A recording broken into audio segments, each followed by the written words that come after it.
আলহামদুলিল্লাহি রাব্বিল আলামিন ওয়াসসালাতু ওয়াসসালামু আলা আশরাফিল আমবিয়াই ওয়াল মুরসালিন আম্মা বা'দ।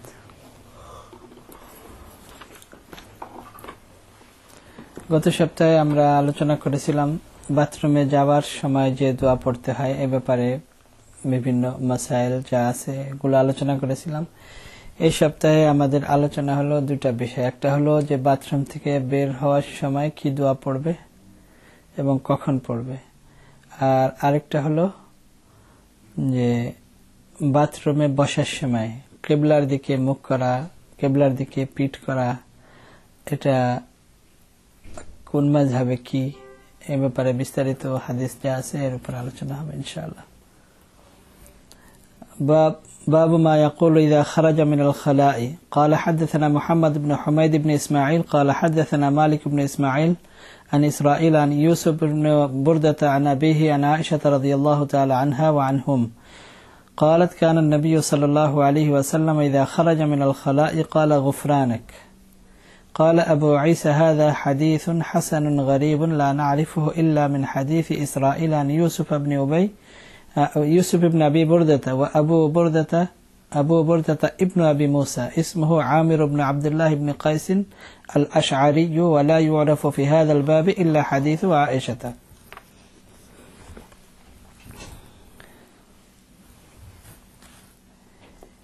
এখানে হযরত আয়েশা রাদিয়াল্লাহু তাআলা আনহা থেকে বর্ণিত তিরমিজির যে হাদিস, হযরত রাসূলুল্লাহ সাল্লাল্লাহু আলাইহি ওয়াসাল্লাম যখন বাথরুম থেকে বের হতেন তখন হযরত আয়েশা রাদিয়াল্লাহু তাআলা আনহা বলেন, রাসূলুল্লাহ সাল্লাল্লাহু আলাইহি ওয়াসাল্লাম বলতেন গুফরানাকা, গুফরানাকা, হে আল্লাহ আমাকে ক্ষমা করে দিন, শুধু এতটুকু। এবং ইবনে মাজার মধ্যে যে হাদিস আছে ওই হাদিসের মধ্যে দোয়া আর একটু বড়, যেটা আমরা সবসময় পড়ে থাকি, আলহামদুলিল্লাহিল্লাযী আযহাবা আন্নিল আযা ওয়া আফানি। সমস্ত প্রশংসা আল্লাহ তাআলার, আল্লাযী আযহাবা আন্নি, যিনি আমার থেকে দূর করে দিয়েছেন, আল আযা কষ্ট, ওয়া আফানি এবং আমাকে সুস্থতা দান করেছেন।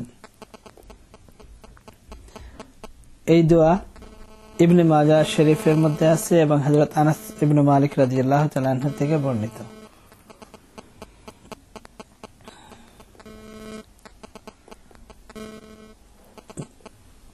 হে আল্লাহ আমাকে ক্ষমা করে দিন, এই দোয়া যে তিরমিজির হাদিস, এই দোয়া পড়ার এখানে কারণ কি? মানে বাথরুমের থেকে বের হওয়ার সময় এই দোয়া পড়ার কারণ, এই দোয়া পড়ার কারণ হলো এই যে একজন মানুষ সদা সর্বদা আল্লাহ তাআলার জিকিরে মশগুল থাকবে। কোনো একটা মুহূর্ত যেন এমন না হয় যে সে আল্লাহ তাআলার জিকির থেকে গাফিল। কিন্তু বাথরুম এমন একটা জায়গা যে বাথরুমে গেলে তখন আল্লাহ তাআলার নাম নেওয়া যায় না, আল্লাহ তাআলার জিকির করা যাবে না। তো এর জন্য আল্লাহ তাআলার কাছে ক্ষমা চাওয়া, যে আল্লাহ এই সময়টুকু যে আমি তোমার জিকির করতে পারি নাই, তারপরেও মনে মনে স্মরণ করা যায়, কিন্তু যে আমি মুখে উচ্চারণ করতে পারলাম না, তোমার জিকির করতে পারলাম না, এই জন্য আমি তোমার কাছে ক্ষমা চাই। এর দ্বারা আমাদের বোঝা উচিত এবং চিন্তা করা উচিত, যদি আমরা বাথরুমে যাই, বাথরুমে থেকে বের হওয়ার পরে দোয়াও পড়ি, কিন্তু আমাদের চিন্তা করা উচিত আজকে যারা আমরা নিজেদেরকে দিনদার মনে করি, আমাদের কি এই অবস্থা আছে? আমরা কি আসলে দোয়া কি এই জন্য পড়ি যে আল্লাহ সদা সর্বদা আমি তোমার জিকিরে লিপ্ত আছি, এমন কোন একটা মুহূর্ত নাই যে তোমার জিকির থেকে আমি গাফেল, এই জন্য তোমার কাছে ক্ষমা চাই, এরকম চিন্তাধারা, এরকম মন মানসিকতা এরকম কি আমাদের আছে? মনে হয় নাই। তো আসলে আমাদের এই দোয়ার থেকে এই সবক নেওয়া উচিত। আর এর উপরে অনেক হাদিস, মিশকাতে, তিরমিজিতে, বুখারী, মুসলিমে অনেক হাদিস, যে এমন কোন একটা মুহূর্ত আল্লাহ তাআলার জিকির থেকে, আল্লাহ তাআলার স্মরণ থেকে গাফেল থাকা এটা মানুষের পক্ষে কোনো মতেই উচিত নয়। সর্ব অবস্থায় আল্লাহ তাআলার জিকির মানুষের মনে থাকা উচিত। হাদিসের মধ্যে আছে, তিরমিজির হাদিসেও আছে, যে একটা মানুষ জান্নাতে চলে গেছে তার আমলের কারণে, নেক আমলের কারণে, কিন্তু তারপরেও তার আফসোস হতে থাকবে যে আমি কেন আমার সময় নষ্ট করেছি, কেন আল্লাহ তাআলার জিকির থেকে আমি গাফিল ছিলাম, আল্লাহ তাআলাকে কেন আমি স্মরণ করি নাই। এই জন্য জান্নাতে যাওয়ার পরেও মানুষের অন্য কোনো আফসোস থাকবে না, কিন্তু এই আফসোস থাকবে যে যদি আমি এই সময় নষ্ট না করতাম তাহলে আমি জান্নাতের আরো উচ্চ আসনে যেতে পারতাম, উচ্চ স্থানে আমি স্থান পেতাম। এই আফসোস থেকে যাবে। মিশকাতের এক হাদিস আছে, তিরমিজিতেও আছে, মুসনাদে আহমদেও আছে, যে যদি কোনো মজলিসে কিছু মানুষ একত্রিত হয়েছে,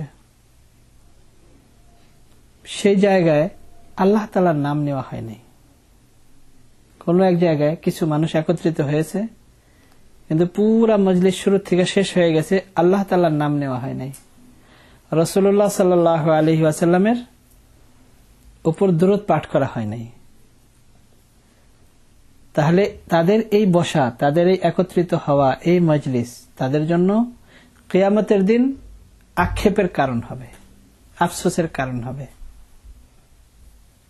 মুহাদ্দিসিনে কেরাম লিখেছেন এই হাদিসের ব্যাখ্যায় যে যদিও সে নেক আমলের কারণে জান্নাতে প্রবেশ করবে, কিন্তু এই যে সময়টা, যে সময়ের মধ্যে আল্লাহ তাআলার এই মজলিসে আল্লাহ তাআলার জিকির করে নাই, রাসূলুল্লাহ সাল্লাল্লাহু আলাইহি ওয়াসাল্লামের উপর দুরূদ পাঠ করে নাই, এই কারণে তার আক্ষেপ হবে এতটুক সময়। আর এটা তো ভিন্ন জিনিস যে যদি ওই মজলিসে আল্লাহ তাআলার জিকির করে নাই কিন্তু কোনো গীবত শিকায়ত করে নাই, পরনিন্দা করে নাই, কোনো গুনাহের কাজ করে নাই, তখন এটা এই হাদিস হলো তখন। কিন্তু যদি মজলিসে বসে গীবত শিকায়ত পরনিন্দা বিভিন্ন রকমের প্ল্যান প্রোগ্রাম বানাতে থাকে, তাহলে সেটা তো ভিন্ন। ওটা তো শুধু আফসোসের কারণেই হবে না, ওটা তো ওর জন্য তো তার জাহান্নামের আগুন ভোগ করতে হবে। আর আজকে আমাদের কি অবস্থা, আমরা কত ভাবে সময় নষ্ট করি, আল্লাহ তাআলার জিকির থেকে আমরা যে গাফেল কত ভাবে হই, বিভিন্ন পদ্ধতিতে পত্রিকা পড়ে, মিথ্যা গল্প পড়ে, মিথ্যা খবর পড়ে। খবর বলে এমন জিনিসকে, খবরের যে ডেফিনেশন, খবর বলে যে যার মধ্যে সত্য এবং মিথ্যার অবকাশ থাকে, এটা হলো খবর। এই যে আমরা যে খবর পড়ি, খবর পড়ে, পত্রিকা পড়ে, টেলিভিশন দেখে, মানে গুনাহের কাজ। শুধু এতটুক না যে আল্লাহ থেকে গাফেল, সাথে সাথে একটা তো আল্লাহ জিকির না করা, আর সাথে সাথে আরো গুনাহ করতে থাকা। মিথ্যা গল্প পড়া, এই যে মানুষ বিভিন্ন গল্পের বই পড়ে, মিথ্যা ঘটনা, যেটা পড়ার উপরে কোনো সওয়াব তো নাই, বরং উল্টা সময় নষ্ট। আর যদি ঘটনা এরকম খারাপ হয় তার উপর গুনাহ হবে। তো বিভিন্ন ভাবে আমরা এইভাবে সময় নষ্ট করি। এক হাদিসে আসছে যে যদি কিছু মানুষ একত্রিত হয় আর ওখানে আল্লাহ তাআলার নাম নেওয়া হয় নাই, আর এই অবস্থায় যদি তারা উঠে, রাসূলুল্লাহ সাল্লাল্লাহু আলাইহি ওয়াসাল্লাম ইরশাদ করেন যে তারা যেন মৃত গাধা দেখে উঠে গেল। মানে এর অর্থ কি? মৃত গাধা রেখে যাওয়ার অর্থ কি? মানে একেবারেই অর্থহীন এমন কাজ করলো যেটা জঘন্য কাজ। মানে একত্রিত হলো কিন্তু আল্লাহ তাআলার নাম নিল না। এখন আমরা চিন্তা করে দেখি, আমাদের যে সমস্ত বিভিন্ন সভা সমাবেশ হয় রাজনৈতিক বিভিন্ন, ওখানে কোন আল্লাহ তাআলার নাম নেওয়া হয়? রাসূলুল্লাহ সাল্লাল্লাহু আলাইহি ওয়াসাল্লামের উপর দুরূদ পাঠ করা হয়? তাহলে আমরা কি করি? আমাদের চিন্তা করা বিষয় হলো এটা, আল্লাহ তাআলা আমাদেরকে সর্বশ্রেষ্ঠ জাতি মানুষ হিসেবে সৃষ্টি করেছেন এবং আল্লাহ তাআলা আমাদেরকে যে একটা জীবন দিয়েছেন, এই জীবনটা হলো আমাদের জন্য একটা পুঁজি। মানুষ অনেক কষ্ট করে টাকা পয়সা অর্জন করে কিছু পুঁজি বানায়, যেটা আমার পুঁজি, এই পুঁজি দিয়ে আমি ব্যবসা করব, ব্যবসা করে আমি অনেক পয়সাওয়ালা হয়ে যাব, অনেক বড় লোক হয়ে যাব, অনেক বাড়ি ঘর কিনবো, এই করব সেই করব, বিভিন্ন মানুষ প্ল্যান প্রোগ্রাম করে। এটা হলো একটা পুঁজি মানুষের। আল্লাহ তাআলা আমাদের যে জীবন দিয়েছেন, এই জীবন হলো আমাদের পুঁজি। এই যে জীবনের পুঁজি, এই পুঁজি নিয়ে প্রত্যেকটা মানুষ, জীবনের পুঁজি নিয়ে প্রত্যেকটা মানুষ মার্কেটে যায়। কেউ যদি ভালো জিনিস কিনে, এই পুঁজি দ্বারা যদি ব্যয় করে, তাহলে ভালো জিনিস যদি কিনে তাহলে তার জন্য ভালো। কেউ যদি খারাপ জিনিস কিনে তাহলে তার জন্য খারাপ। অর্থাৎ পুঁজি তো তার ব্যয় হয়েই যাচ্ছে, জীবনের পুঁজি তার ব্যয় হয়ে যাচ্ছে, খরচ হয়ে যাচ্ছে। এক একটা মুহূর্ত, এক একটা মিনিট, এক একটা ঘন্টা আমার পুঁজির থেকে খরচ হয়ে যাচ্ছে। বরফ যদি কারো পুঁজি হয়, এর আগে আমরা আলোচনা করেছি যে বরফ যদি কারো পুঁজি হয়, তো বরফ তো ধরে রাখার মতো কোনো জিনিস নেই।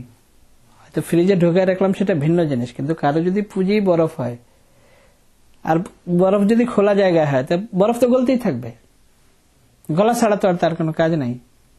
তো পুঁজি যদি বরফ হয়, তো বরফ যেরকম গলে যাবে, আমাদের জীবনও এরকম একটা পুঁজি। আমাদের জীবন এইভাবে গলে যাচ্ছে। এক একটা মুহূর্ত, এক একটা মিনিট, এক একটা সেকেন্ড, এক একটা ঘন্টা এইভাবে যে আমাদের পার হয়ে যাচ্ছে, ওই জীবনের পুঁজি আমাদের ক্ষয় হয়ে যাচ্ছে। এই যে আমার জীবনের পুঁজি ক্ষয় হয়ে যাচ্ছে, আমি কিন্তু মার্কেটে এসেছি এই জীবনের পুঁজি নিয়ে। মার্কেটে এসে এখন আমার জন্য সুযোগ হলো যে আমি মার্কেটে ভালো জিনিস কিনবো না খারাপ জিনিস কিনবো, আমার জন্য সুযোগ। যদি আমি ভালো জিনিস কিনি, অর্থাৎ নেক আমল করি, তাহলে আমার পুঁজি কাজে লাগলো। আর যদি আমি খারাপ জিনিস কিনি, তাহলে আমার পুঁজি নষ্ট হয়ে গেল। এটার উপরে যদি আমরা একটু সদা সর্বদা সব সময় চিন্তা করি, তাহলে আল্লাহর জিকির করা, আল্লাহকে স্মরণ করা আমাদের জন্য সহজ হয়ে যায়। যে আমি কিন্তু জীবনের পুঁজি নিয়ে মার্কেটে নেমেছি।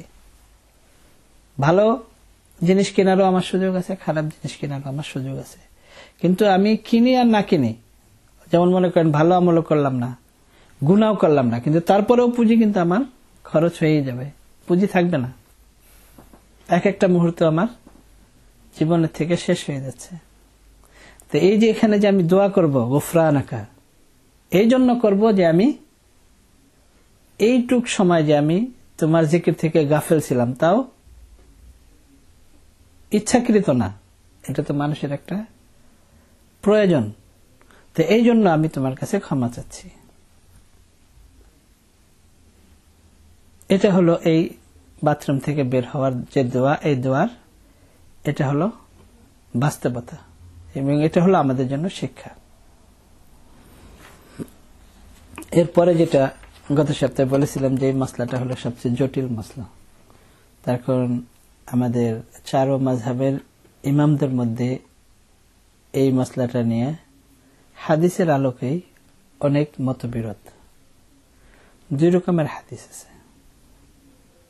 ওইটা নিয়ে প্রথম আমরা একটু মাযহাবের উপর আলোচনা করি, তারপরে হাদিসের উপরে।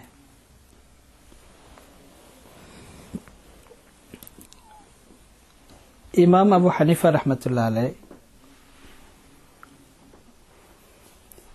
এই মাসলার উপরে, যে বাথরুমে যাওয়ার সময়,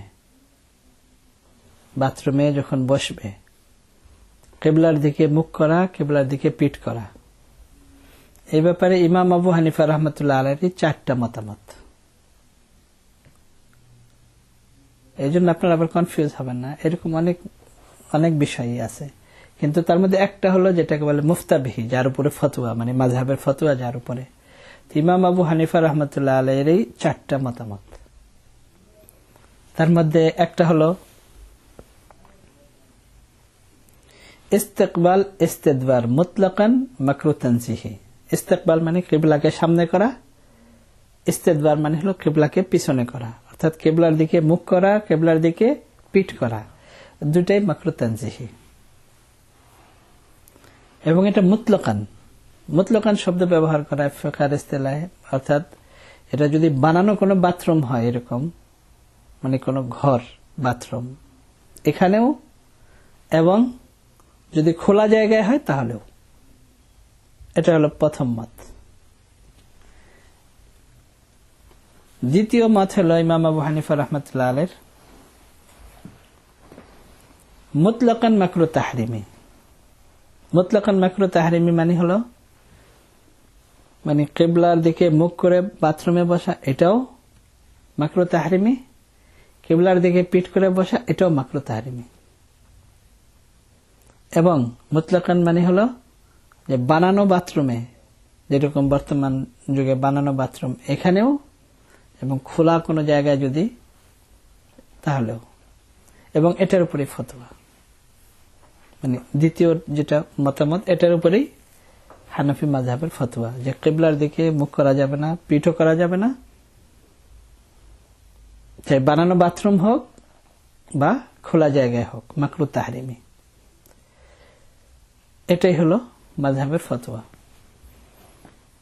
তৃতীয় মতামত হলো ইস্তেদবার মুতলাকান জায়েজ, ইস্তেকবাল মুতলাকান মাকরুহ তাহরিমি। অর্থাৎ কিবলার দিকে পিঠ করা, কিবলার দিকে পিঠ করা বানানো বাথরুমে হোক চাই খোলা জায়গায় হোক, এটা জায়েজ। আর বানানো বাথরুম হোক চাই খোলা জায়গায় হোক, কিবলার দিকে মুখ করা, এটা মাকরুহ তাহরিমি। এটা হলো তৃতীয় মত। চতুর্থ মত হলো কিবলার দিকে পিঠ করা বানানো বাথরুমের মধ্যে জায়েজ, আর কিবলার দিকে মুখ করা বানানো বাথরুমেও না জায়েজ, আর খোলা জায়গায়ও না জায়েজ। আর এই যে চতুর্থ যেটা মত, এটা হলো ইমাম আবু ইউসুফ রাহমাতুল্লাহ আলাইহির মত, কিন্তু এটাও ইমাম আবু হানিফা রাহমাতুল্লাহ আলাইহির একটা মত। তো এটা হলো হানাফি মাযহাবের চারটা মত।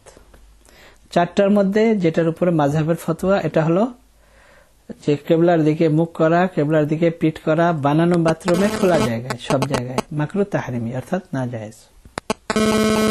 মাকরুহ তাহরিমি মানে, মাকরুহ শব্দের অর্থ হলো অপছন্দনীয় শরীয়তের দৃষ্টিতে, তাহরিমি মানে হলো হারাম। তো মাকরুহ তাহরিমি তখন বলা হয় যখন একেবারে সরাসরি কোরআনে কারীম অথবা হাদিসের কোন নাস দ্বারা কোন জিনিসকে পরিষ্কারভাবে হারাম না বলা হয়, তখন এটাকে মাকরুহ তাহরিমি বলা হয়। কিন্তু সরাসরি যদি কোনো দলিল থাকে পরিষ্কারভাবে, তাহলে হারাম। মানে এটা এতটুকু আমাদের সতর্কতা, মানে এটাও হারাম, কিন্তু সতর্কতার জন্য এটাকে সরাসরি হারাম বলেন না, মাকরুহ তাহরিমি বলেন, অর্থাৎ এটা না জায়েজ। হানাফি মাযহাবের এটাই হলো ফতোয়া যে কিবলার দিকে মুখ করা, পিঠ করা এবং বানানো বাথরুমে খোলা জায়গায় সব না জায়েজ। ইমাম শাফি রাহমাতুল্লাহ আলাইহি, ইমাম মালিক রাহমাতুল্লাহ আলাইহির দুইজনেরই মত হলো কিবলার দিকে মুখ করা, কিবলার দিকে পিঠ করা দুইটাই বানানো বাথরুমের মধ্যে, যদি কোনো বাথরুম বানানো থাকে তো এটার মধ্যে জায়েজ, আর খোলা জায়গায় না জায়েজ। ইমাম শাফি রাহমাতুল্লাহ আলাইহি, ইমাম মালিক রাহমাতুল্লাহ আলাইহির মত। ইমাম আহমদ বিন হাম্বল রাহমাতুল্লাহ আলাইহির মত হলো তিনটা। প্রথম মত হলো ইমাম শাফি রাহমাতুল্লাহ আলাইহি, ইমাম মালিক রাহমাতুল্লাহ আলাইহির যে মত সেই অনুযায়ী, অর্থাৎ বানানো বাথরুমে জায়েজ আর খোলা জায়গায় না জায়েজ। দ্বিতীয় মত হলো আমাদের হানাফি মাযহাবের যেটা মুফতাবিহি, যেটা ফতোয়া, যেটার উপরে এটার অনুযায়ী, অর্থাৎ কিবলার দিকে মুখ করা, পিঠ করা বানানো বাথরুমে খোলা জায়গায় সব জায়গায় না জায়েজ, মাকরুহ তাহরিমি। তৃতীয় মত হলো মুতলাকান জায়েজ, ইস্তেদবার মুতলাকান জায়েজ, মানে কিবলার দিকে পিঠ করা জায়েজ, বানানো বাথরুমেও খোলা জায়গায়ও। আর কিবলার দিকে মুখ করা মুতলাকান নাজায়েজ, অর্থাৎ বানানো বাথরুমেও নাজায়েজ আর খোলা জায়গায়ও নাজায়েজ। ইমাম আহমদ ইবনে হাম্বল রাহমাতুল্লাহ আলাইহির এই তিনটা কল। ইমাম তিরমিজি রাহমাতুল্লাহ আলাইহি এখানে এই শেষের যেটা কল এটাই বর্ণনা করেছেন। তৃতীয় মত যেটা ইমাম আহমদ ইবনে হাম্বল রাহমাতুল্লাহ আলাইহির, এই মতটা ইমাম তিরমিজি রাহমাতুল্লাহ আলাইহি ইমাম আহমদ ইবনে হাম্বল রাহমাতুল্লাহ আলাইহির নামে এখানে বর্ণনা করেছেন এই কিতাবে, যে কিবলার দিকে পিঠ করা মুতলাকান জায়েজ, মানে বানানো বাথরুমেও জায়েজ, খোলা জায়গায়ও জায়েজ, আর ইস্তেকবাল কিবলার দিকে মুখ করা মুতলাকান না জায়েজ। এছাড়া আরো অনেক মাযহাব ছিল আগে, তাদের মধ্যে কারো কারো কোনো কোনো সময় কোনো কোনো মতামত পাওয়া যায়, তবে সবার সব জায়গায় পাওয়া যায় না। তার মধ্যে দাউদ জাহেরি হলো, জাহেরি এই জন্যই বলা হয় যে জাহেরে হাদিসের উপরে আমল করা, যেটা গায়রে মুকাল্লিদিন যারা, এরা আসলে দাউদ জাহেরেরই একটা, মানে এই গ্রুপেরই একটা দল আর কি, উপদল দাউদ জাহেরি থেকেই। কিন্তু তার পুরা ফিকহ যেহেতু সংরক্ষিত নাই, যার কারণে এরা ওই এদিক ওদিক থেকে টানাটানি করে, আসলে বাস্তব অর্থে এরা দাউদ জাহেরেরই একটা উপদল বলা যায়, মানে উপগ্রুপ আর কি। আর রবিয়াতুর রায় ইমাম মালিক রহমতুল্লাহ আলাইহির উস্তাদ, এবং ইমাম মালিক রহমতুল্লাহ আলাইহির অনেক খাস উস্তাদদের মধ্যে একজন, বহুত বড় তাবিঈ রবিয়াতুর রায়। এবং আসহাবে জাওয়াহির, অর্থাৎ এই যারা কোনো মাযহাবকে ফলো করে না, তাদের হলো ইস্তেকবাল ইস্তেদবার দুইটাই মুতলাকান জায়েজ, অর্থাৎ কিবলার দিকে মুখ করা, কিবলার দিকে পিঠ করা, বানানো বাথরুমে, খোলা জায়গায়, সব জায়গায় এটা জায়েজ। তাই জন্য এই যারা গায়রে মুকাল্লিদ যারা, এদেরও এই দাউদ জাহেরির মতামত যেটা এটাই। এখন এটা তো গেল চার মাযহাবের এবং অন্যান্য মাযহাবের যে সমস্ত মতামত এগুলো। এখন এর উপর হাদিস কি, এটা হলো দেখার বিষয়। হাদিস হলো বুখারী এবং মুসলিম শরীফের হাদিস, আবু আইয়ুব আনসারী রাদিয়াল্লাহু তাআলা আনহু থেকে বর্ণিত। হযরত আবু আইয়ুব আনসারী রাদিয়াল্লাহু তাআলা আনহু থেকে বর্ণিত, রাসূলুল্লাহ সাল্লাল্লাহু আলাইহি ওয়াসাল্লাম ইরশাদ করেন যে যখন তোমরা বাথরুমে যাও, ইযা আতাইতুমুল গাইতা, যখন তোমরা আসো, গাইত বলা হয় নিচু জায়গা। এই জন্য যে ওই জামানাতে বানানো বাথরুম থাকতো না, আর পাহাড়ি এলাকা, তো এই জন্য বাথরুমের জন্য তারা পাহাড়ি এলাকার নিচু কোনো জায়গা, এই জন্য যেত যেন মানুষ না দেখতে পারে, তো এই জন্য ওই শব্দ গায়েত ব্যবহার করেছেন হুজুর সাল্লাল্লাহু আলাইহি ওয়াসাল্লাম। আসলে হলো বাথরুম, যে যদি তোমরা কোনো নিচু জায়গায় যাও, মানে এটা হলো ইঙ্গিতের শব্দ আর কি, সরাসরি না। যদি তোমরা কোনো নিচু জায়গায় যাও, ফালা তাস্তাকবিলুল কিবলাতা ওয়ালা তাস্তাদবিরুহা, তখন তোমরা কিবলাকে সামনেও রাখবে না, কিবলাকে পিছনেও রাখবে না, এমন ভাবে বসবা যেন কিবলা তোমাদের সামনেও না হয়, পিছনেও না হয়। এটা হলো হুজুর সাল্লাল্লাহু আলাইহি ওয়াসাল্লামের মানে কওলি হাদিস যেটাকে বলা হয়, মানে হুজুর সাল্লাল্লাহু আলাইহি ওয়াসাল্লামের আদেশ। ওয়ালাকিন শাররিকু আও গাররিবু, তোমরা ইস্টের দিকে অথবা ওয়েস্টের দিকে, এটা আবার আমাদের দেশের জন্য প্রযোজ্য না, মদিনার কথা কিন্তু এটা। ওয়ালাকিন শাররিকু আও গাররিবু, তোমরা ইস্ট অথবা ওয়েস্টের দিকে মুখ করে বা পিঠ করে বসো, তার কারণ ওখানে কিবলা দক্ষিণ দিকে মদিনা থেকে।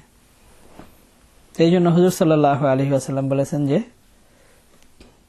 ফালা তাস্তাকবিলুল কিবলাতা ওয়ালা তাস্তাদবিরুহা, কিবলা সামনেও করবে না, পিছনেও করবে না, বরং তোমরা পশ্চিম দিকে বা পূর্ব দিকে ঘুরে বসো। এটা মদিনার জন্য, আবার আমাদের দেশে না, আমাদের দিকে তো পশ্চিম দিকে কিবলা। হযরত আবু আইয়ুব আনসারী রাদিয়াল্লাহু তাআলা আনহু বলেন যে যখন আমরা শাম দেশে গেছি, সিরিয়াতে গেছি, এটা অনেক পরের কথা, যখন আমরা সিরিয়াতে গেছি তখন ওইখানে আমরা দেখছি বানানো বাথরুম, কিন্তু যেহেতু ওখানে বানানো বাথরুম তার মুসলমানদের বানানো না, কিন্তু যখন মুসলমানদের আন্ডারে আসছে ওই এলাকা, তো ওখানে আমরা দেখছি সব বাথরুম বানানো কিবলার দিকে মুখ করা। তা আমরা অনেক কষ্ট করে মানে নিজেরা ঘুরে এমন ভাবে বসতে যেন কিবলার দিকে আমাদের মুখ না হয়।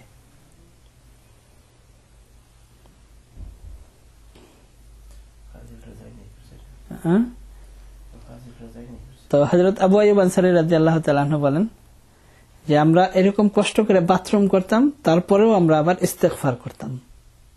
মানে আমরা যেহেতু কিবলার দিকে মুখ করা, তা আমরা এমন ভাবে কষ্ট করে বসতাম যেন কিবলার দিকে মুখ না হয়, তারপরেও বাথরুম করার পরে আমরা আল্লাহ তাআলার কাছে ইস্তেগফার করতাম।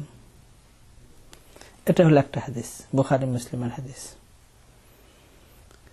আর আরেকটা হাদিস হলো হযরত ইবনে ওমর রাদিয়াল্লাহু তাআলা আনহুমা থেকে বর্ণিত যে একদিন আমি আমার বোন হযরত হাফসা রাদিয়াল্লাহু তাআলা আনহার ঘরের ছাদে চড়েছি। ওই সময় রাসূলুল্লাহ সাল্লাল্লাহু আলাইহি ওয়াসাল্লাম বাথরুমে ছিলেন।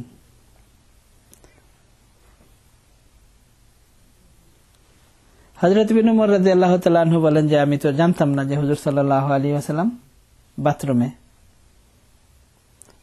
তো হঠাৎ আমার ওইদিকে দৃষ্টি পড়ে গেছে, নজর পড়ে গেছে। আর ওই জামানায় তো বাথরুমের ছাদও ছিল না। তো আমি দেখেছি হুজুর সাল্লাল্লাহু আলাইহি ওয়াসাল্লাম মুখ ছিল সিরিয়ার দিকে আর পিঠ ছিল কাবার দিকে। মানে সিরিয়ার দিকে মুখ আর পিঠ হলো কাবার দিকে, বাইতুল্লাহর দিকে। এবং এটাও সহিহ হাদিস। এটা হলো দ্বিতীয় হাদিস। তৃতীয় হাদিস হলো হযরত জাবির ইবনে আব্দুল্লাহ রাদিয়াল্লাহু তাআলা আনহুমা থেকে বর্ণিত। হযরত জাবির ইবনে আব্দুল্লাহ রাদিয়াল্লাহু তাআলা আনহু বলেন যে রাসূলুল্লাহ সাল্লাল্লাহু আলাইহি ওয়াসাল্লাম আমাদেরকে পেশাব করার সময় কিবলার দিকে পেশাব করতে নিষেধ করেছেন, যে তোমরা কিবলার দিকে পেশাব করবে না।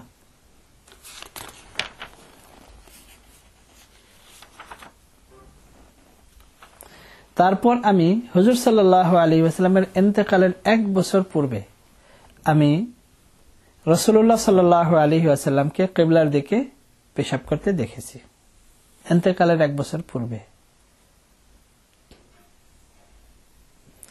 তো এই হাদিস হাসান, মানে হাদিস এটাও ঠিক আছে সনদের হিসাবে বলতেছি, কিন্তু প্রথমটা তো বুখারী মুসলিমের হাদিস, দ্বিতীয় হাদিস যেটা এটাও সহিহ হাদিস, আর এটাও হাসান, মানে সহিহর কাছাকাছি। চতুর্থ হাদিস হলো হযরত আয়েশা রাদিয়াল্লাহু তাআলা আনহা বলেন যে একবার রাসূলুল্লাহ সাল্লাল্লাহু আলাইহি ওয়াসাল্লামের মজলিসে আলোচনা হইতেছিল। মানুষ কিবলার দিকে পিঠ কিবলার দিকে দিয়ে বাথরুম করতে, কিবলার দিকে পিঠ করতে অপছন্দ করতেছিল। এখানে বাথরুমের কোনো উল্লেখ নাই। মানে হযরত আয়েশা রাদিয়াল্লাহু তাআলা আনহা বলেন যে একবার রাসূলুল্লাহ সাল্লাল্লাহু আলাইহি ওয়াসাল্লামের মজলিসে আলোচনা হইতেছিল যে মানুষ কিবলার দিকে পিঠ করতে অপছন্দ করে, মানে কিবলার দিকে পিঠ দিতে অপছন্দ করে। রাসূলুল্লাহ সাল্লাল্লাহু আলাইহি ওয়াসাল্লাম ইরশাদ করেছেন, ইস্তাকবিলু বিমাকআদাতিল কিবলাতা। মাকআদাতি মানে আমার সিট, বসার জায়গা, এটা কিবলার দিকে করে দাও, আমার বসার জায়গা কিবলার দিকে করে দাও। অর্থাৎ এমন ভাবে করে দাও যেন কিবলার দিকে পিঠ হয়। এটা ইবনে মাজার হাদিস। আর এই হাদিস এটা সহিহ না, জয়ীফ, এবং এত জয়ীফ যেটা দলিল হিসাবে পেশ করার মতো না। এটা হলো চতুর্থ হাদিস। তার কারণ হলো এই হাদিস বেশি জয়ীফ হওয়ার কারণ হলো একজন বর্ণনাকারী আছে খালিদ ইবনে আবি সালত, এই রাবী হলো অনেক জয়ীফ। হাফেজ যাহাবী রাহমাতুল্লাহ আলাইহি বলেছেন যে মুনকারুল হাদিস, মুনকার বলা হয় যে যার হাদিস গ্রহণ করাই হয় না। আর ইবনে হাজম বলছেন যে এই হলো মাজহুল, মানে মাজহুল বলা হয় যে হাদিস, মানে যে বর্ণনাকারী অপরিচিত, মানে এরকম মশহুর কোনো বর্ণনাকারী না।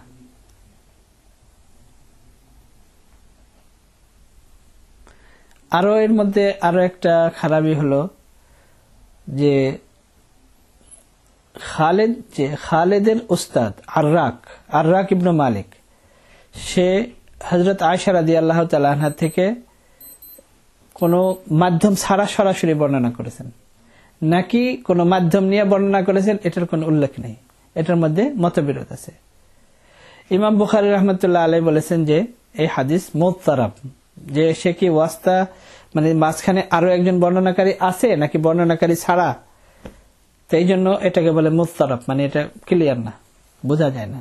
ইমাম বুখারী রাহমাতুল্লাহ আলাইহি বলেছেন।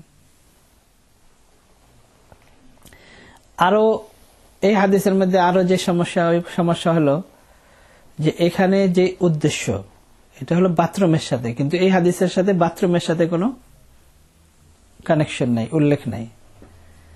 একটা হলো যে কিবলার দিকে পিঠ করার ব্যাপারে সাহাবায়ে কেরাম ইতস্ত করতেন, পছন্দ করতেন না, মানে বসার সময়, বাথরুমের সাথে কোনো সম্পর্ক না। হুজুর সাল্লাল্লাহু আলাইহি ওয়াসাল্লাম বলেছেন যে আমার বসার সিট এমন ভাবে করে দাও যেন আমার পিঠ কিবলার দিকে হয়। তো এখন পিঠ কিবলার দিকে হয়, এটা বলার অর্থ তো এটা না যে বাথরুমে আমাকে এইভাবে করে দাও, বাথরুমে তার কেউ ওইভাবে করে দেয় না। তো হুজুর সাল্লাল্লাহু আলাইহি ওয়াসাল্লাম বাথরুম তো ওরকম সিটও নাই, তো এই জন্য এই হাদিসের সাথে আসল যে মাসলা চলতেছে ওটার সাথে তেমন সম্পৃক্ত না।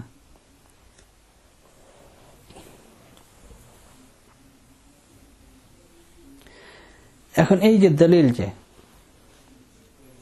এই হাদিস হলো এই চারটার মধ্যে একটা তো এটা তো দলিল পেশ করার মতো না, যেহেতু এটা তো হাদিস জাইফ, তাছাড়া এটা ক্লিয়ারও না। এখন এই তিনটা যে হাদিস পেশ করা হলো, একটা হলো হযরত আবু আইয়ুব আনসারী রাদিয়াল্লাহু তাআলা আনহুর হাদিস, এটা হলো কওলি হাদিস, অর্থাৎ হুজুর সাল্লাল্লাহু আলাইহি ওয়াসাল্লাম বলেছেন। আরেকটা হলো হযরত ইবনে ওমর রাদিয়াল্লাহু তাআলা আনহুমার হাদিস, এটা হলো ফিআলি হাদিস। ফিআলি হাদিস যে আমি হুজুর সাল্লাল্লাহু আলাইহি ওয়াসাল্লামকে এইভাবে দেখেছি। তৃতীয় হাদিস হলো হযরত জাবির ইবনে আব্দুল্লাহ রাদিয়াল্লাহু তাআলা আনহুর হাদিস, যে হুজুর সাল্লাল্লাহু আলাইহি ওয়াসাল্লাম আমাদেরকে নিষেধ করেছেন কিবলার দিকে মুখ করে পেশাব করতে। কিন্তু ইন্তেকালের 1 বছর আগে আমি দেখেছি হুজুর সাল্লাল্লাহু আলাইহি ওয়াসাল্লাম কিবলার দিকে মুখ করে পেশাব করেছেন। তো আগের যে দুইটা হাদিস ওটার তুলনায় এটা একটু যায়িফ তো বলা যায় না, হাসান, কিন্তু আগের দুইটা সহিহ। এখন ওই আগের যে দুইটা হাদিস ওই দুটার উপরে আমাদের পর্যালোচনা করতে হবে, ওই দুই হাদিসের ব্যাপারে কি মতামত। হযরত আবু আইয়ুব আনসারী রাদিয়াল্লাহু তাআলা আনহুর যে হাদিস, এই হাদিসের দ্বারা পরিষ্কারভাবে বোঝা যায়, তার কারণ হযরত আবু আইয়ুব আনসারী রাদিয়াল্লাহু তাআলা আনহু যখন শাম দেশে গেছেন তখন হযরত ওমর রাদিয়াল্লাহু তাআলা আনহুর জামানা, হুজুর সাল্লাল্লাহু আলাইহি ওয়াসাল্লামের জামানা থেকে হযরত আবু বকর রাদিয়াল্লাহু তাআলা আনহুর জামানা পার হয়ে গেছে। হুজুর সাল্লাল্লাহু আলাইহি ওয়াসাল্লামের জামানার পরে, এরপরে হযরত ওমর রাদিয়াল্লাহু তাআলা আনহুর জামানায় যখন বাইতুল মাকদিস মুসলমানদের হাতে আসলো, তো ওই সময় সাহাবায়ে কেরাম সিরিয়া গিয়েছেন। এটা হলো হযরত ফারুক রাদিয়াল্লাহু তাআলা আনহু, হযরত ওমর রাদিয়াল্লাহু তাআলা আনহুর জামানার কথা। আর হযরত আবু আইয়ুব আনসারী রাদিয়াল্লাহু তাআলা আনহু বলেন যে ওখানে বাথরুম কিবলার দিকে করা ছিল, মুখ ওই দিকে করা ছিল। আর আমরা, মানে আমি একা না, মানে সাহাবায়ে কেরাম, আমরা অনেক মজবুর হয়ে বাধ্য হয়ে, যেহেতু বাথরুম বানানো কষ্ট করে, আমরা ওইদিকে মুখ না করে বসার চেষ্টা করেছি, তারপরে আবার ইস্তেগফার করেছি।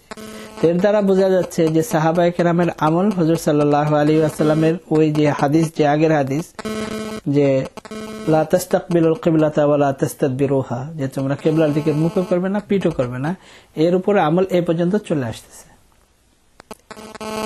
এই দ্বারা, এই হাদিসের দ্বারা ওমর রাদিয়াল্লাহু আনহু যুগ পর্যন্ত এইভাবে চলে আসতেছে, এটা বোঝা যায়।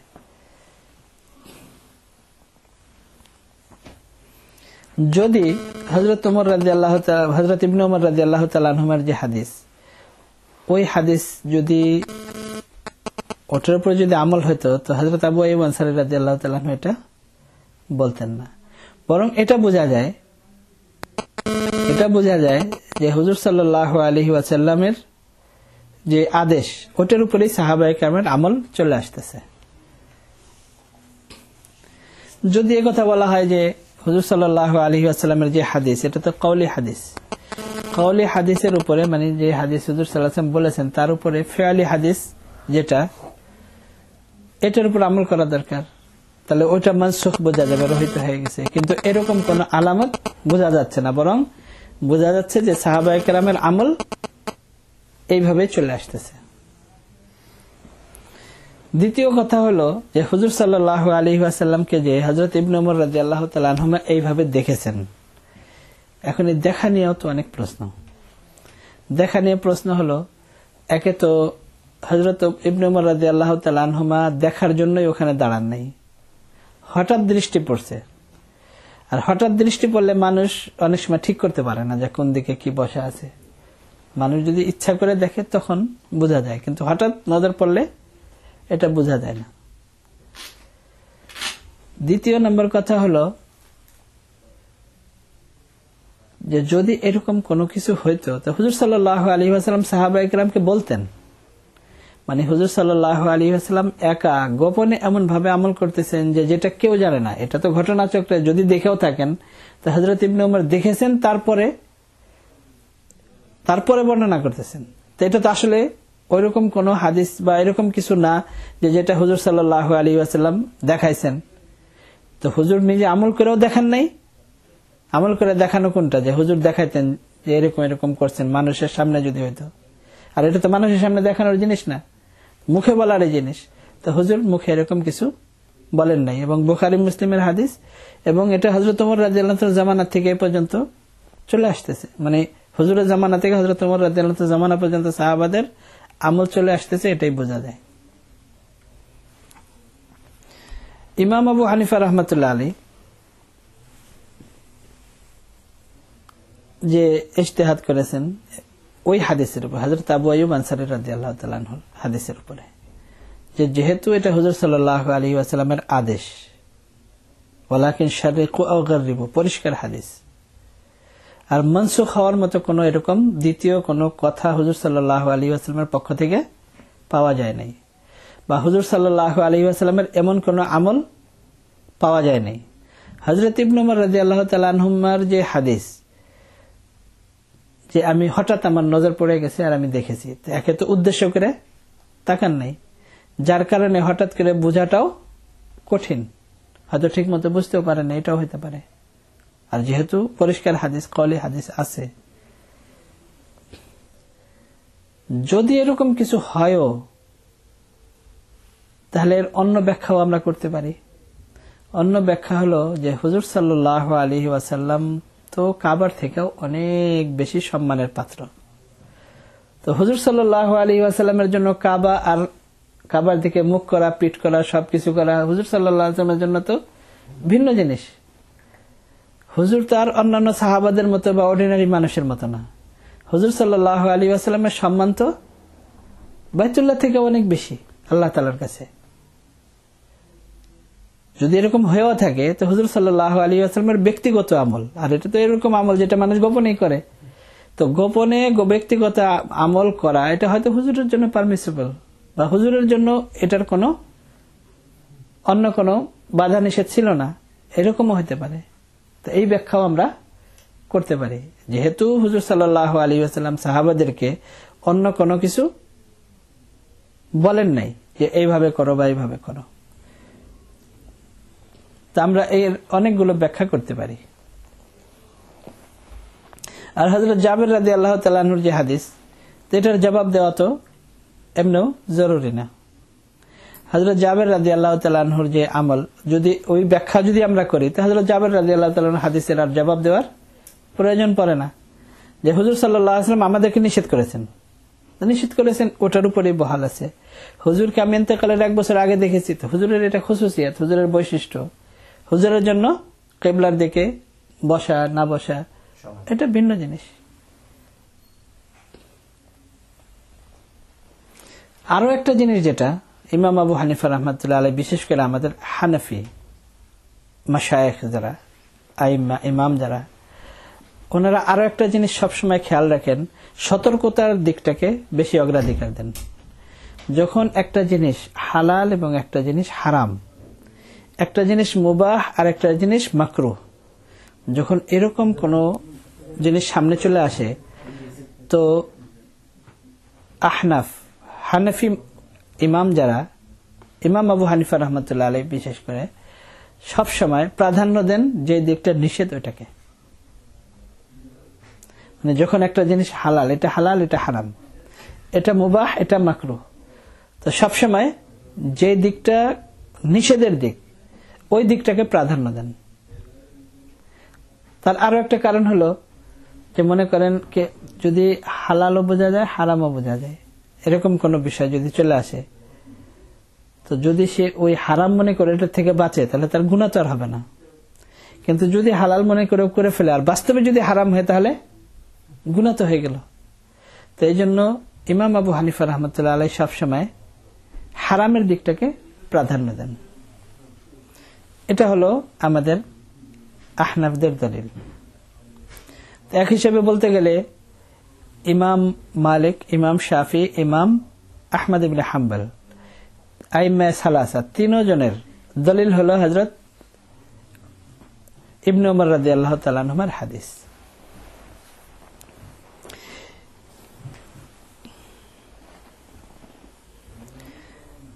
এবং তারা বলেন যে হযরত আবু আইয়ুব আনসারী রাদিয়াল্লাহু তাআলা আনহুর যে হাদিস,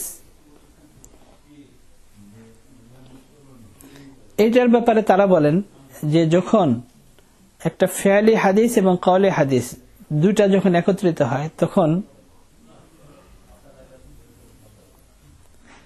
কওলি হাদিসের থেকে ফেয়ালি হাদিস যেটা, ফেল যেটা অর্থাৎ আমল, এটা বেশি স্ট্রং হয়। তো যদি এটা বেশি স্ট্রং হয় তাহলে হযরত ইবনে ওমর রাদিয়াল্লাহু তাআলা আনহুর যে রিওয়ায়াত যে আমি হুজুরকে দেখেছি, এটার উপর আমল করা বেশি ভালো হবে। এটা হলো তিন ইমামের দলিল।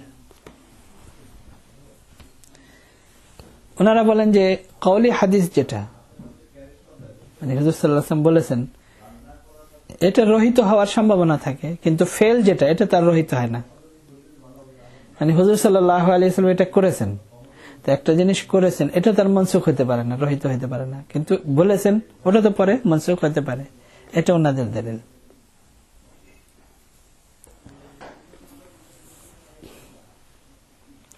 এখন ওনারা বলেন যে এখন আমরা আরো একটু এর মধ্যে পার্থক্য করবো, এটা তার কারণ তাদের মাযহাব হিসেবে যে যদি বানানো বাথরুম হয় তাহলে জায়েজ, বানানো বাথরুম হলে জায়েজ, আর খোলা জায়গা হলে জায়েজ নেই। তো বলেন যে হযরত ওমর ইবনে ওমর রাদিয়াল্লাহু তাআলা আনহুমা যে দেখেছেন এটা তো আসলে হলো বানানো বাথরুমে। তো বানানো বাথরুমে যেহেতু দেখেছেন, তো এই জন্য কিবলার দিকে পিঠ করা, ওনাদের দলিল, আমাদের দলিল বলি না, কিন্তু তো কিবলার দিকে পিঠ করা এটা জায়েজ বোঝা যায়, যেহেতু বানানো বাথরুমে দেখেছেন। ইমাম মালিক রহমতুল্লাহ আলাইহি, ইমাম শাফি রহমতুল্লাহ আলাইহি কিবলার দিকে মুখ করাকেও এটার উপরে কিয়াস করেছেন। তো এখন এটার উপরে কিয়াস করে এখন বলেন যে বানানো বাথরুম যদি হয় তাহলে কিবলার দিকে মুখ করা, পিঠ করা, যেহেতু পিঠ করা তো দেখেছেন, আর বানানো বাথরুমে যেহেতু জায়েজ, তো কিবলার দিকে পিঠ করা, মুখ করা দুটাই জায়েজ। ইমাম আহমদ ইবনে হাম্বল রাহমাতুল্লাহ আলাইহি এটার মধ্যে কিয়াস করেন নাই। ইমাম আহমদ ইবনে হাম্বল রাহমাতুল্লাহ আলাইহি বলেন যে যেহেতু হাদিসে শুধু পিঠ করাটা আছে তো এটাই জায়েজ, মুখ করা এটা জায়েজ নাই।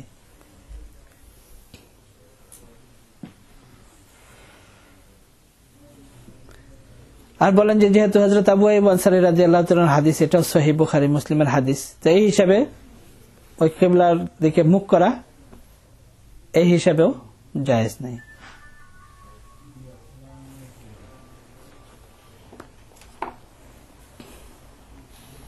তো এই কারণে ইমাম আহমদ ইবনে হাম্বল রাহমাতুল্লাহ আলাইহি বলেন যে কিবলার দিকে মুখ করা এটা কোনোভাবেই জায়েজ নেই, বানানো বাথরুমেও জায়েজ নেই, আর খোলা জায়গায়ও জায়েজ নেই। এটা হলো এই 4 ইমামের মতবিরোধ। তো আসলে আমরা যদি দেখি হাদিসের ভিত্তিতেই, মানে তাদের কাছেও হাদিস যেটা হযরত ইবনে ওমর রাদিয়াল্লাহু তাআলা আনহুমার হাদিস, সহিহ হাদিস, আর আমাদের কাছেও যেটা বুখারী মুসলিমের হাদিস, অনেক বেশি সহিহ হাদিস।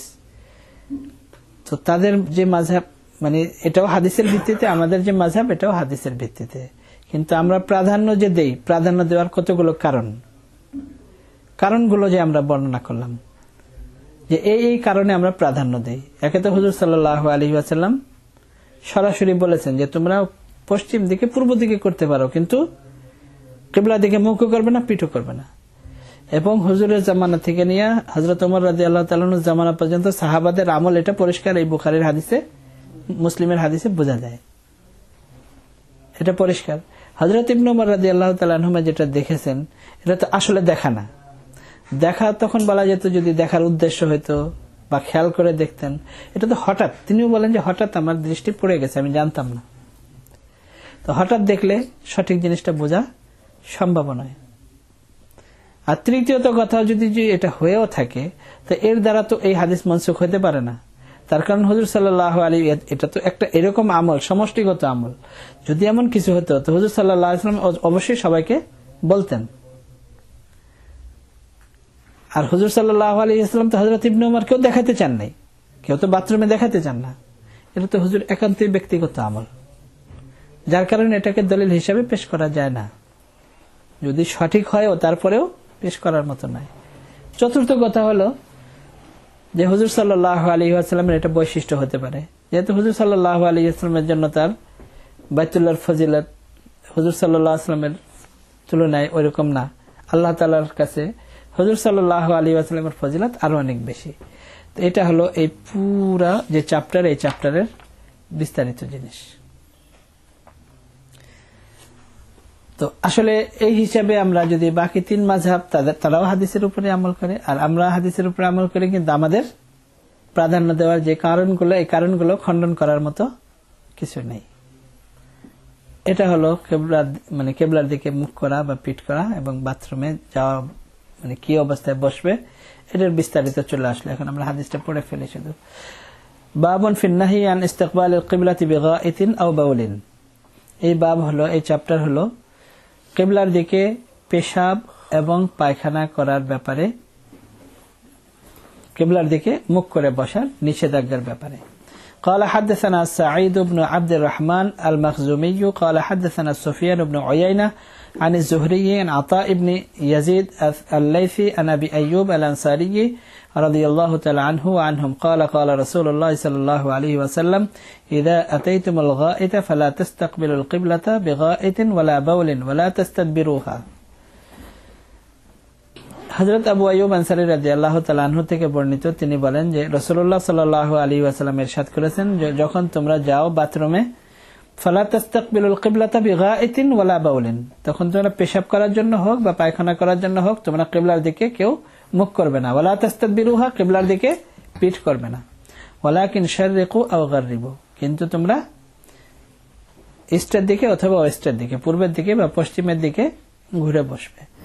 قال আবু আইয়ুব قدمنا الشام, হযরত আবু আইয়ুব আনসারী রাদিয়াল্লাহু তাআলা আনহু বলেন যে আমরা যখন শাম দেশে গেলাম, সিরিয়াতে গেলাম, ফাওয়াজাদনা মারাহিদা, তা আমরা ওখানে দেখলাম বাথরুম কদ বুনিয়াত মুস্তাকবিলাল কিবলাতি, বানানো হয়েছে কিবলার দিকে মুখ করে। ফানানহারিফু আনহা, তা আমরা কষ্ট করে ওখান থেকে সরে বসার চেষ্টা করেছি। ওয়া নাস্তাগফিরুল্লাহ, এবং আল্লাহ তাআলার কাছে ইস্তিগফার করেছি। وفي الباب عن عبد الله بن الحارث ومعقل بن أبي الحيثم ويقال معقل بن أبي معقل وأبي أسامة وأبي هريرة وسهل بن حنيف قال أبو عيسى حديث أبي أيوب أحسن شيء في هذا الباب وأصحه। حضرت ইমাম তিরমিজি রাহমাতুল্লাহ আলাইহি বলেন যে এই হাদিস হলো এই বাবের ভিতরে, এই চ্যাপ্টারের ভিতরে একেবারে সবচেয়ে সহিহ এবং সবচেয়ে উত্তম হাদিস। وأبو أيوب اسمه خالد بن زيد والزهري اسمه محمد بن مسلم بن عبيد الله بن شهاب الزهري وكتبه أبو بكر. قال أبو الوليد المكي قال أبو عبد الله الشافعي إنما معنى قول النبي صلى الله عليه وسلم لا تستقبل القبلة بغائط ولا بول ولا تستدبروها إنما هذا في الفيافي فأما في الكنف المبنية له رخصة في أن يستقبلها وهكذا قال إسحاق. وقال أحمد بن حنبل إنما الرخصة من النبي صلى الله عليه وسلم في استدبار القبلة بغائط أو بول فأما استقبال القبلة فلا يستقبلها كأنه لم يرى في الصحراء ولا في الكنيف أن يستقبل القبلة. باب ما جاء من الرخصة في ذلك. আর এই অধ্যায় হলো যে কিবলার দিকে মুখ বা পিঠ করার ব্যাপারে যে সুযোগ, রুখসাত বলতে মানে অনুমতি এই ব্যাপারে।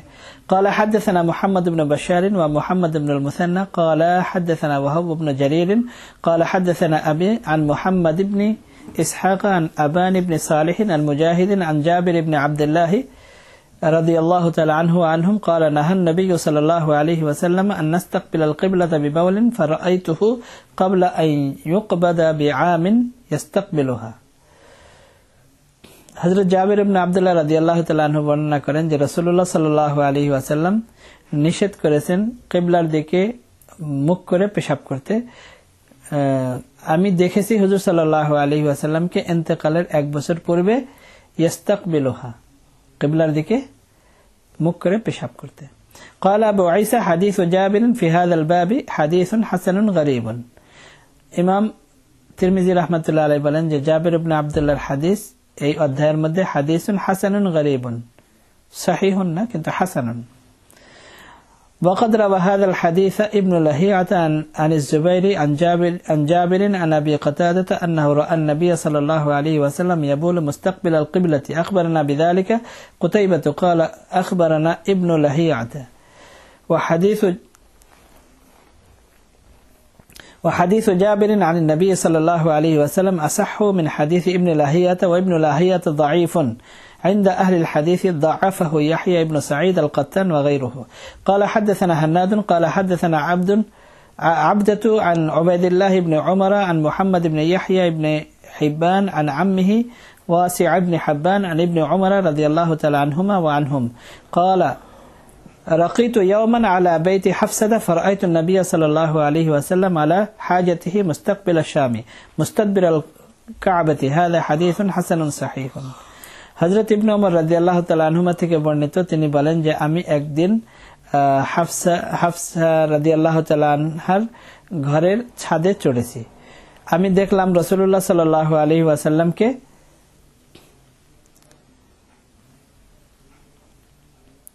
মুস্তাকবিল আশ-শামি, হুজুর সাল্লাল্লাহু আলাইহি ওয়াসাল্লাম আলা হাজাতিহি মানে বাথরুম করতেছিলেন শাম দেশের দিকে মুখ করে, মুস্তাদবির আল কাবাতি কাবার দিকে পিঠ করে। হাদা হাদিসুন হাসানুন সহিহুন, হাদিস এটা হাসান এবং সহিহ। এই ব্যাপারে বিস্তারিত আমাদের আলোচনা হয়ে গেল। যাই হোক, এরপরে আগামী সপ্তাহে আসবে বাবুন নাহি আনিল বাউলি কাইমান, দাঁড়ায় পেশাব করা নিষেধ এর উপরে।